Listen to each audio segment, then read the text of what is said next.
What's up guys, it's Lightheart here with another video, and today's video is going to be the Poor Man's Chilling in Summoner's War. So before I get into this video, I just want to say that Poor Man's is Poor Man's. So I know this Poor Man's monster isn't going to be as good as Chilling, but basically a Poor Man's monster to us means that it's similar and can be used in the same function, but isn't quite as good of course. It's a lot easier to obtain than the real monster, but it's not as good, and that's why it's Poor Man's. And if a monster is a Poor Man's version of another monster, then it must be easier to obtain or of a lesser value. So here's the tier list. So as you can see, Light Dark Nat 5s are tier 1. They're the hardest to obtain, the most rare, so they're tier 1. Tier 2 is regular Nat 5s or LD Nat 4s, so they're on the same level. Tier 3 is regular Nat 4s or LD Nat 3s, and Tier 4 is regular Nat 3s and LD Nat 2s. So that's the tier list. So with all that aside, let's get into this video. Alright, so I'm going to first talk about Chilling skills. So first skill, Chilling attacks the enemy 3 times. Each attack has a 30% chance to put a speed debuff on the enemy, and the attack will deal more damage based on your attack speed. So that's a pretty good skill, a speed debuff as well as a damage based on attack speed, which is pretty good on Chilling because you're going to probably want Chilling with good speed anyways. Second skill, increases the attack speed and crit rate of all allies for 2 turns. If you max skill this, it'll be reusable every 3 turns. So every 3 turns you have a 2 speed buff and crit rate buff. Now the passive is pretty good on Chilling. So here it is. It's steals a beneficial effect from the enemy target when landing attack. Now if you remember correctly, the first skill attacks 3 times, so it basically strips 3 buffs from the enemy. Your attack speed increases according to your beneficial effects currently on you. So if you think about that, that's actually really good because he's going to be stealing a lot of buffs, therefore he'll have a lot of buffs on him, and his attack speed will increase, making it so he does more damage and he can strip more buffs. So it works hand in hand. It's pretty good that it works like that. He also has leader skill of its accuracy in dungeons by 40%, so that's not too bad, although there's better leader skills of course. But basically with Chilling skills, he's really good.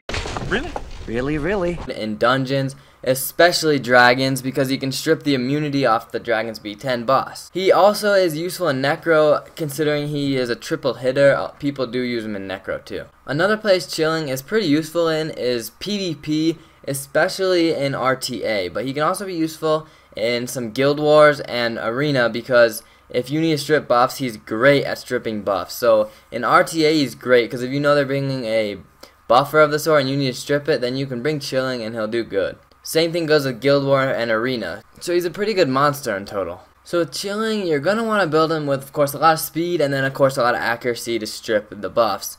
After that, it's up to you whether you want to build him a kind of tank or nuke Chilling, because it depends on what you're using him on. If you're using him in dungeons, the safe way is to go with the HP, but if you use some damage, then it'll increase your runtime, of course, as long as you can keep him alive. So that's a basic rundown of Chilling. So now let's get into the Poor Man's version. So the Poor Man's version of Chilling is actually a farmable natural 3-star, so it's very easy to get. So if you don't have Chilling, or if you don't have this guy even, then go get him and he'll serve as a Poor Man's Chilling. So let's read his skills. First skill puts a dot on for 3 turns with a 30% chance. Now if this is max skilled, that goes up to 70% chance, and it shouldn't be too hard to max skill him, considering he has Nat 2 counterparts. You should be able to get those and max skill Jeffrey here. His second skill decreases the enemy's defense for a turn. The damage increases accordingly to your current HP situation. And his passive recovers HP by 30% of the inflicted damage, so kind of like a vampire set, and then stealing 1 beneficial effect. So its passive is the same as Chilling, except it only strips 1 buff, whereas Chilling strips 3 basically because it attacks 3 times.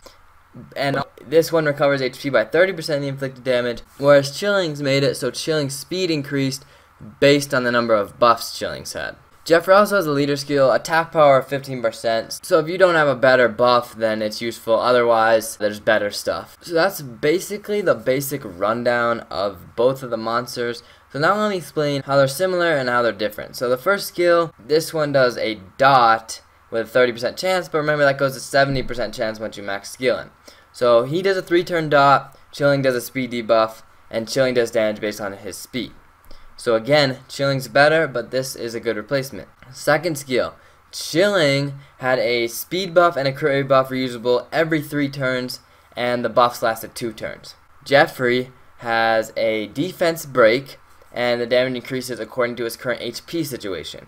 So the crit rate buff is going to help people do damage, the defense break is going to help people do damage, so they have some kind of correlation there. The passives are where they're really similar, because they both steal buffs. Jeffrey recovers HP by 30%, which isn't that relevant, but still, it's better than nothing, and then he steals 1 buff, which in reality, in dragons and stuff, all you need to strip is 1 buff. So in terms of dragons, this is just as useful. In terms of PvP, it can be different because you may need to strip 2 or 3 buffs.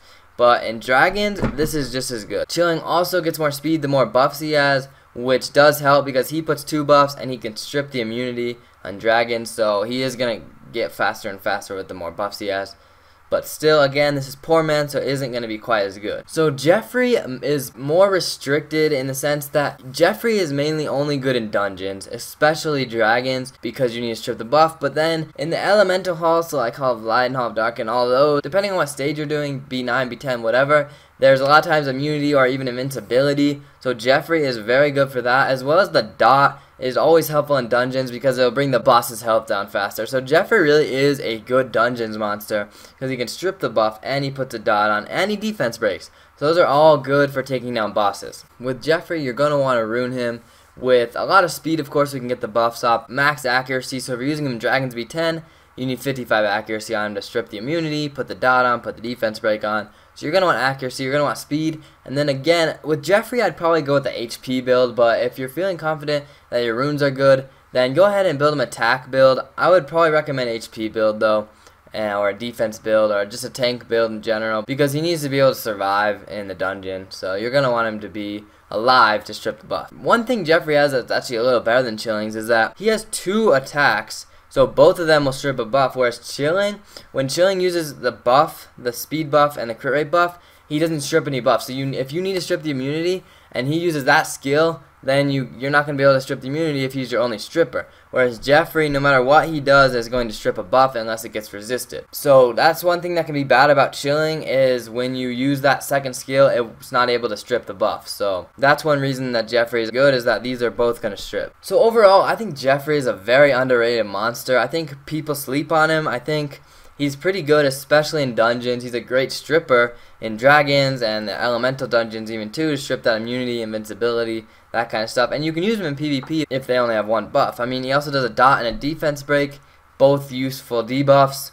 So I think Jeffrey is just really underrated, and I think he's actually pretty good. So if you don't have Chilling, I would recommend building a Jeffrey, honestly. So I think that is going to wrap up this video, guys. Thank you guys so much for watching. If you have any comments, questions, or concerns, leave them in the comments. If you have any poor man's suggestions or suggestions for videos or anything like that, leave it in the comments and we'll be glad to get back to you. Thank you guys again for watching, and I will see you guys in the next